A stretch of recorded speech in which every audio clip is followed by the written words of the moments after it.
Promise joining us live on the set is 13th District Congressman Mac Thornberry. We want to appreciate you taking the time. You said you've made quite a few stops in Texoma visiting with folks, and we're lucky enough to be right here in our studio. So we are actually going to start off with some calls from viewers. We encourage people to send in emails, so we've got a few of those questions from the email box. But we're actually going to start out on the phone with Terry from right here in Wichita Falls. So Terry, what is your question? Thornberry, how you doing? Terry? Are you there? Yes, we are. How you doing, Representative Thornberry? I'd like to welcome you to Wichita Falls. I actually have two questions for you. The first one is, how do you see the budget going, since the president seems to have no idea on how to balance the budget? And the second one is, how can the schools function without the money that they need, that the teachers need to teach the students? The first question on the balanced budget, I think we have a couple of opportunities between now and December 31st to make a huge difference. And one of them is that there will be a vote in the House and Senate on the balanced budget amendment to the Constitution between now and December 31st. That is, if it were to be able to pass, it would be an enormous step forward to getting our fiscal house in order. And the other opportunity is this kind of select committee is going to report their recommendations on how to cut spending, and that also has to be voted on, can't be filibustered, and that's going to be before December 31st as well. On the schools, that is primarily a state issue down in Austin. About 7% of the money for elementary and secondary education comes from the federal government. 93% comes from state and local governments, and so that's the part of the tough decisions they had to make in Austin to deal with the schools, and you know, I can't really second guess that. Okay, thank you for calling in, Terry. Next up, Jim from here in Wichita Falls as well is on the phone, and he has a question regarding term limits. Hi, Jim. Hi, thanks for taking my call. Absolutely. What's your question? My question is, Mac, I remember your original campaign against Bill Sarpolis. The issue you raised during the campaign was term limits. You've been in office some time now. Has your philosophy changed regarding term limits? No, it hadn't. I think it's no magic answer, but I think overall it would be a good thing for the country and the Congress. Every time it's come up for a vote, I've voted for it, regardless of whether it was 12 years or 8 years or 6 years, and we have voted on all of those versions. So I think it would be a helpful thing. But in the meantime, it is very important for people to be involved in their area and who they elect, because they can make you can make a term limit difference every 2 years or 6 years, depending on whether you're talking by the House or Senate. But I still think it would be a good thing applied across the Congress. All right, thanks for calling in, Jim. Now we're going to move to Maura, who's also from Wichita Falls, on the telephone, and she has a question regarding Social Security. So, Maura, go ahead and ask Congressman your question. Yes, Mr. Thornberry, I'm wanting to know, why is it every time we have the government do the Social Security and Medicare, they'll try to cut that. Why is that? I'm sorry, did they try to? Can you repeat that? Hello? That they try to what that, Maura? Yeah, let's take one.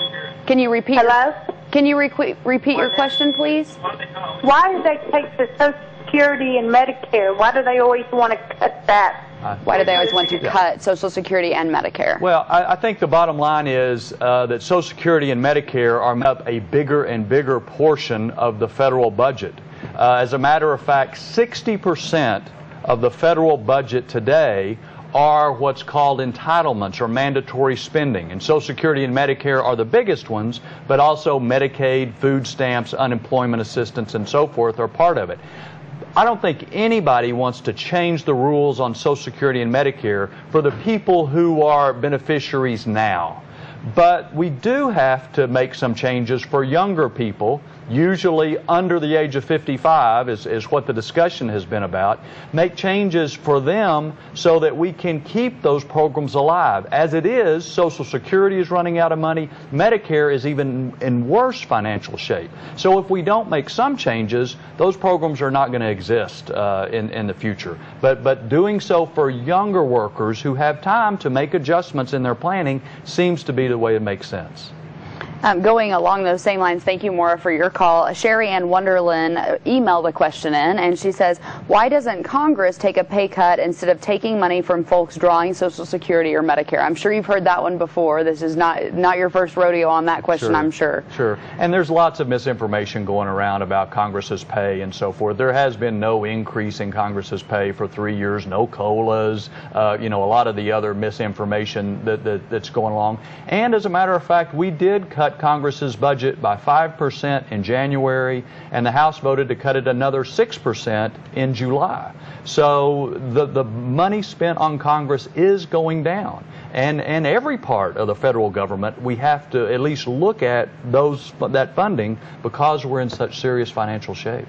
Okay, serious financial shape. And here in Texas, we're in a serious water situation, and we actually have a question from a caller right now regarding water. Hello? Hello. Hi. What's your question, dear? Oh, hi. We built good to talk to you, Representative Thornberry. We built a pipeline and flowed oil through it, and we have some states that are so flooded and some states that are so dry. What is the possibility of building a pipeline that would certainly put a lot of people to work and flow water through it where the water is so needed and get it away from where there's too much? And I don't mean it to sound simplistic. I'm sure there's nothing simple about it, but is it possible, and who would we talk to? Well, actually, that has been looked at before. The idea of building either a pipeline or even an aquifer from the Mississippi kind of over towards our neck of the woods. When it's been looked at before, it just cost an enormous amount of money, and the feeling at that point was that it wasn't worth it. The pipeline that's bringing oil down from Canada that's so much in the news is obviously being paid for all with private funds. Whether it would be possible for somebody to do that with water and make it financially pay off, sell the water, I don't know. I suspect there's some sharp pencils who are looking at it. But I agree that it ought to be at least worth the Corps of Engineers taking a look at other options in case there is some way to get water here, because this is such a desperate situation. It is the roughest one that we've had. They've come out just within the last week saying that we've suffered more agricultural losses and so forth this year than ever before. Well, it's tough here in Texas. And as somebody who's in the cattle business, I was just having a conversation this afternoon with my brother about whether we could and should try to buy cattle again next year, because this is so devastating. You don't know if they're going to have anything to eat. All right. Well, we, once again, appreciate so much. I know your schedule is very busy, and you managed to pencil us in here at KFDX, so we appreciate that. Great to be with you. Good to see you. HealthCast is coming up next. Stay with us.